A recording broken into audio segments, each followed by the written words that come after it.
Alright, so today we finally have the official kit for the two new characters coming to the game very soon. And by very soon, I mean that they will be in the game within 24 hours of me uploading this video. At first, I wanted to make two separate videos for each character, but going over them went by pretty quick, so now I'm putting them together in this video. As per usual, we are going to be taking a look at their kit to see what they're all about, and also let you know how I think they will perform in the game. So let me not waste any more of your time, and let's get on with the content. So Anise Sparkling Summer is going to be a Burst Type 3 support, so that actually makes her the first of her kind. Well, at least in terms of SSR characters. She is going to be a shotgun user, and she also has the electric element. Now moving on to her skills. Her skill 1, Sparkling Boost, will basically increase her ally's attack and reload speed. But the only thing is that this will only apply to electric characters. Some people might consider this to be bad because of the element restriction, but I don't think that is necessarily the case. Yes, this would have been way better if this applied to any character regardless, but even with the element restriction, you still have a pretty good selection of characters that you can use with Anise Sparkling Summer. And the first character that comes to mind is Scarlet. Giving Scarlet more attack is obviously going to be huge, but on top of the damage increase, she is also going to get a reload speed buff. And this is especially important for Scarlet because her reload speed is on the lower side. Any of the electric DPS characters should benefit from this, but I think that Scarlet is the one that will get the most out of it. One more thing to keep in mind is that the attack increase from this ability is going to scale based on Sparkling Summer's attack. So that means that you have more control over how good this actually is, because you can go for more attack on your equipment to increase the effectiveness on the attack buff. There can still be an argument made about a full percent scaling being better, but that simply depends on how much attack your DPS character has. Overall, her skill 1 is actually insane if you put her in the right team. This is already good on its own, but you can also stack plenty of attack buffs by also using Litter and Privity, so that can potentially be a good option. Moving on to her skill 2, this is going to be a passive skill that deals damage whenever Sparkling Summer shoots her last bullet, affecting 2 enemy units with the highest attack. On top of the passive damage, this is also going to increase her damage to interruption parts, and I would say that this will have a very high uptime, if not 100%. The damage scaling is good, but it won't be doing as much damage simply because Sparkling Summer is a support. Her attack is not that high, but it's also not the lowest. It's kind of just in between. Normally, this wouldn't be doing much, but whenever she uses her burst, she is going to deal much more damage. Aside from the passive damage, the benefit of her skill 2 is that this is always going to be effective regardless of how far the enemy is. Her skill 2 will most likely work very similar to Privity's skill 2, where a projectile will just drop on the enemy after she fires her last bullet. But for Sparkling Summer, she has the advantage of being able to hit 2 enemies at the same time. Moving on, we have her burst ability. As per usual, she is a burst type 3 character, so she will have a 40-second cooldown on this. Her burst will basically apply a ton of buffs on herself, and as well as a debuff that will be useful for her kit. This is going to decrease her ammo capacity by 73.92%.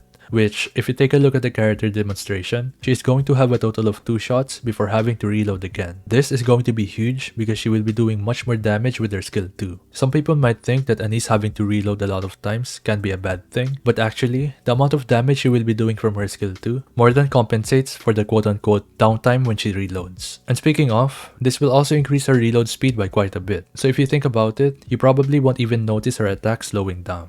And then lastly, this is also going to increase her damage as strong element by 42.24% for 10 seconds. Overall, Anise Sparkling Summer is somewhat of a limiting character, but she is a character that is more limited in terms of team composition and not the enemy type. So I would consider this to be a step up from the other characters that we got.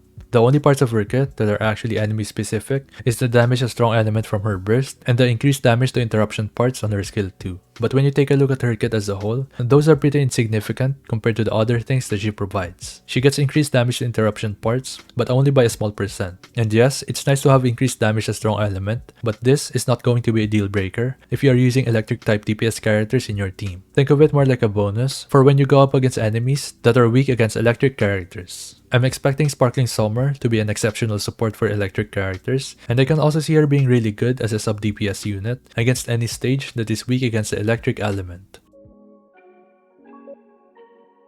So Helm Aquamarine is going to be a burst type 2 attacker. She will be using an assault rifle, and she will also have the iron element. I was expecting her to be a burst type 3, but I guess it's nice to have a potentially sensible team with 2 Helms in it. Moving on, let's go over her skills. Her skill 1 is going to be a passive skill that activates after landing 30 normal attacks, dealing a small amount of damage to her target, and emphasis on the small amount. The scaling is not that high, especially considering that it only goes up to 131% at level 10, so this is kind of just whatever. On the other hand, the second effect is a cooldown reduction that is identical to Dala's skill 2. It works the exact same way, and it even has the same values. The cooldown reduction by itself makes her skill 1 really good, because cooldown reduction is a very uncommon ability. The only downside is that the passive damage from this is pretty small. Moving on, we have her skill 2, and this is going to be a passive skill that activates every 4 seconds, dealing a small amount of damage to a random enemy. The damage is pretty insignificant, dealing 105.58% at level 10. But the main selling point for this ability is not the damage, but instead the second effect. So if you're up against an enemy that has the electric element, this will be increasing the enemy's damage taken by 5.64% at level 10. And this will actually stack up to 5 times, with each one lasting for 5 seconds. This will be good against bosses like the Material H and Stormbringer. The enemy taking 28% more damage is huge, especially because not many characters can apply that effect. But obviously, the only downside is that the enemy has to have the electric element.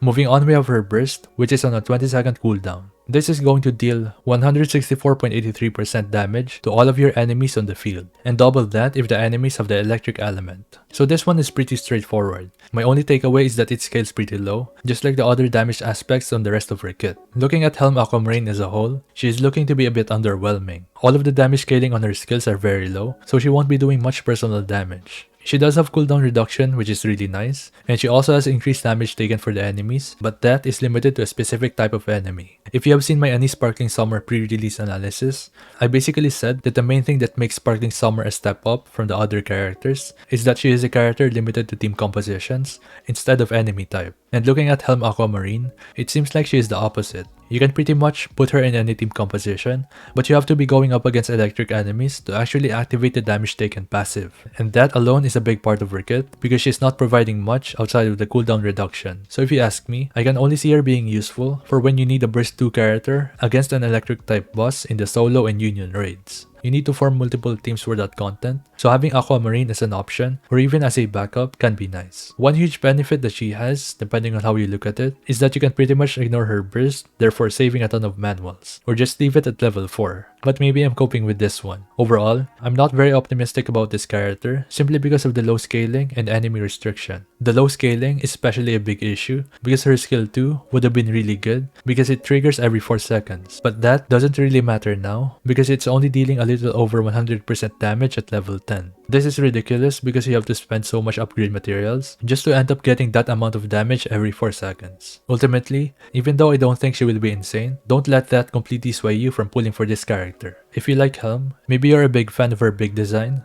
then by all means, go ahead. If you think that you will get value from her kit, or maybe you are in desperate need for another character that can reduce cooldowns, then of course feel free to pull for her. At the end of the day, she may not be a good character based on other people's standards, but she's also not useless. You will eventually find yourself in a situation where you can consider Helm Aquamarine as an option. So yeah, that's about everything I have for this video. Let me know what you think about this character in the comments below. With that being said, don't forget to leave a like, comment, subscribe. Thank you so much for watching, and I'll see you in the next one. Peace.